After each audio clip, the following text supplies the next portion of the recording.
Hi అండి. నమస్తే. నేను మీ రమ్య. వెల్కమ్ బ్యాక్ టు విహామిక్కు క్రియేషన్స్. ఈరోజు వీడియోలో మనం బీరకాయ పెసరపప్పుని తిన్నా కొద్దీ తినాలనిపించే విధంగా ఫంక్షన్ స్టైల్లో ఎలా చేయాలో ఈరోజు వీడియోలో చూసేద్దాం. మన ఛానల్ని కనుక కొత్తగా చూస్తున్నట్టయితే తప్పకుండా సబ్స్క్రైబ్ చేసుకోండి. ముందుగా ఒక మిక్సింగ్ బౌల్ తీసుకొని అందులోకి ఒక ముప్పావు కప్పు పెసరపప్పును తీసుకొని వేసుకోవాలి. ఇప్పుడు ఇందులోకి వాటర్ పోసుకొని 2-3 సార్లు మంచిగా వాష్ చేసి తీసుకోవాలి. ఇప్పుడు ఈ పప్పులోకి పప్పు మునిగేంత వరకు వాటర్ పోసుకొని ఒక 10 నిమిషాలు పక్కన పెట్టి నానబెట్టుకోవాలి. ఇప్పుడు ఒక 200 గ్రాముల వరకు బీరకాయలను తీసుకొని పైన చెక్క అంతా తీసి చిన్న చిన్న ముక్కలుగా కట్ చేసి తీసుకోవాలి. అలాగే కావలసిన ఉల్లిపాయలు, పచ్చిమిర్చీలను కూడా కట్ చేసి పక్కన పెట్టుకోవాలి. ఇక్కడ నేను మొత్తం పచ్చిమిర్చినే యూస్ చేసి వండుతున్నానండి. మీరు కావాలంటే కారంని కూడా యూస్ చేయొచ్చు. ఇప్పుడు ఒక కడాయి తీసుకొని స్టవ్ మీద పెట్టి హీట్ అయ్యాక 3 టేబుల్ స్పూన్ల ఆయిల్ని వేసుకోవాలి. ఆయిల్ కొంచెం హీట్ అయ్యాక ఇప్పుడు ఇందులోకి 1/2 టేబుల్ స్పూన్ ఆవాలను వేసుకోవాలి. అలాగే 1/2 టేబుల్ స్పూన్ జీలకర్రను కూడా వేసుకోవాలి. తర్వాత 2 ఎండుమిర్చిలను కట్ చేసి వేసుకోవాలి. ఇప్పుడు ముందుగా కట్ చేసి పెట్టుకున్న పచ్చిమిర్చిలను వేసుకొని అంతా కలిసేలా ఓసారి బాగా కలుపుకొని కొంచెం సేపు పచ్చిమిర్చిలను ఫ్రై చేసుకోవాలి.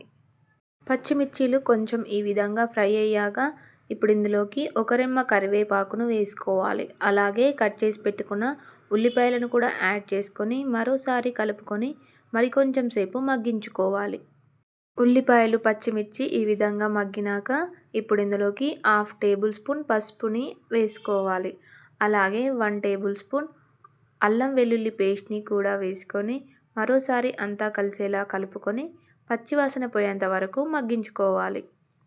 ఇప్పుడు ముందుగా కట్ చేసి పెట్టిన బీరకాయ ముక్కలని వేసుకొని ఓసారి అంతా కలిసేలా కలుపుకొని ఒక 4-5 నిమిషాలు స్టవ్ని మీడియం ఫ్లేమ్లో అడ్జస్ట్ చేసుకొని కడాయి మీద మూత పెట్టుకొని మంచిగా మగ్గించుకోవాలి.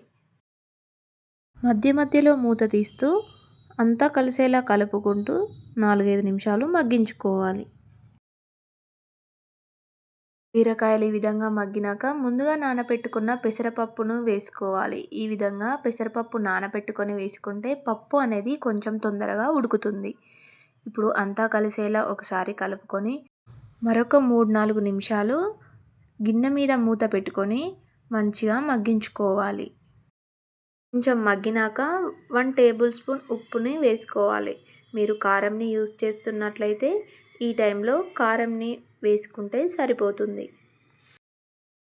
కొంచెం మగ్గించుకున్నాక ఇందులోకి ఒక పెద్ద గ్లాసు వాటర్ని వేసుకొని ఒకసారి అంతా కలుపుకొని మరొక 4-5 నిమిషాలు గిన్నె మీద మూత పెట్టుకొని స్టవ్ని మీడియం ఫ్లేమ్లో అడ్జస్ట్ చేసుకొని మధ్య మధ్యలో కలుపుతూ మంచిగా మగ్గించుకోవాలి. చూడండి పప్పు అనేది ఎంత పర్ఫెక్ట్గా ఉడికిందో. ఈ విధంగా పప్పు అంతా ఉడికి దగ్గర పడుతున్నప్పుడు ఇందులోకి 1/2 టేబుల్ స్పూన్ ధనియా పౌడర్ని వేసుకోవాలి. మీరు ధనియా పౌడర్ వద్దంటే స్కిప్ చేయొచ్చు.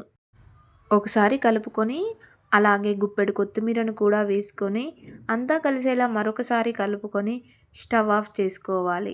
అంతే అండి, ఎంతో గుమగుమలాడే రుచికరమైన బీరకాయ పెసరపప్పు రెడీ. ఇది వేడివేడి అన్నంలోనికి పెట్టుకొని తింటే ఎంతో కమ్మగా ఉంటుంది. అలాగే చపాతీలోనికి, రోటీస్లోనికి కూడా ఎంతో ఇష్టంగా తింటారు. ఈ విధంగా మీరు ఒకసారి ట్రై చేసి మీ ఫీడ్బ్యాక్ని మా కమెంట్లో చెప్పండి. ఇలాంటి మరిన్ని రెసిపీస్ కోసం మా ఛానల్ని తప్పకుండా సబ్స్క్రైబ్ చేసుకొని మీ ఫ్రెండ్స్ అండ్ ఫ్యామిలీకి తప్పకుండా షేర్ చేయండి. Thank you for watching our video.